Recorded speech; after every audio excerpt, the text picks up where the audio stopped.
5 वर्षीय मुलीवर 22 वर्षीय तरुणाचा अत्याचार, श्रीरामपूर पोलिसांकडून आरोपीला अटक.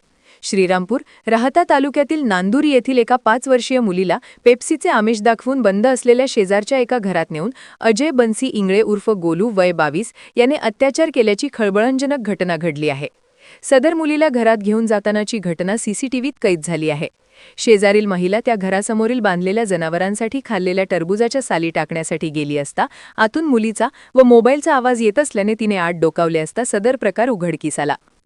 सदर पीडित मुलीच्या आईवडिलांची आर्थिक परिस्थिती हालाकीची असून मोलमजुरी करून ते आपला उदरनिर्वाह करतात. सदर घटनेमुळे परिसरातून संताप व्यक्त केला जात आहे.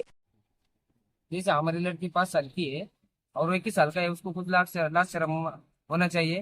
जैसे या हमारे बच्चे के साथ में होना, किसी की लड़की के बच्चे के साथ में होना नहीं चाहिए, इसलिए उसको फांसी सजा. हमारे बच्चे के साथ जो भी होया ना, ऐसा नहीं होने को होना था हमारे बच्चे के साथ. और कोई बच्चे के साथ भी ऐसा नहीं होने को होना है. ऐसे लोगों को जीने का सहारा नहीं है, ऐसे लोगों को फांसी होना चाहिए. याच पीडितेच्या 7 वर्षीय मोठ्या बहिणीवर देखील यापूर्वी आरोपीने असा प्रकार करण्याचा प्रयत्न केल्याची माहिती पीडित कुटुंबियांनी दिली. या प्रकरणी पीडित मुलीच्या आईने श्रीरामपूर शहर पोलीस ठाण्यात फिर्याद दिल्यावरून पोक्सो कायद्यान्वये गुन्हा दाखल करण्यात आला आहे.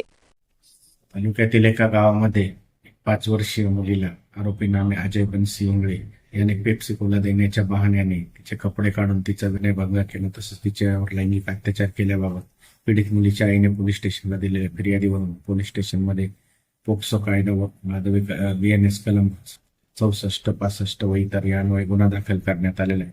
सदर गुन्ह्यामध्ये आरोपीला अटक करण्यात आलेली असून त्याची पोलीस कोठडी घेण्यात आलेली, गुन्ह्याचा अधिक तपास करण्यात. दरम्यान शहर पोलिसांनी आरोपी अजय बन्सी इंगळे उर्फ गोलू याला तात्काळ अटक करत न्यायालयात हजर केले असता न्यायालयाने त्याला 6 दिवसांची पोलीस कोठडी सुनावली आहे. आरोपीला कठोरात कठोर शिक्षा व्हावी अशी अपेक्षा पीडित मुलीचे कुटुंबीय व नांदूर येथील नागरिक करत आहे. सदर घटनेविषयी पोलीस निरीक्षक नितीन देशमुख व पालकांनी अधिक सांगितले.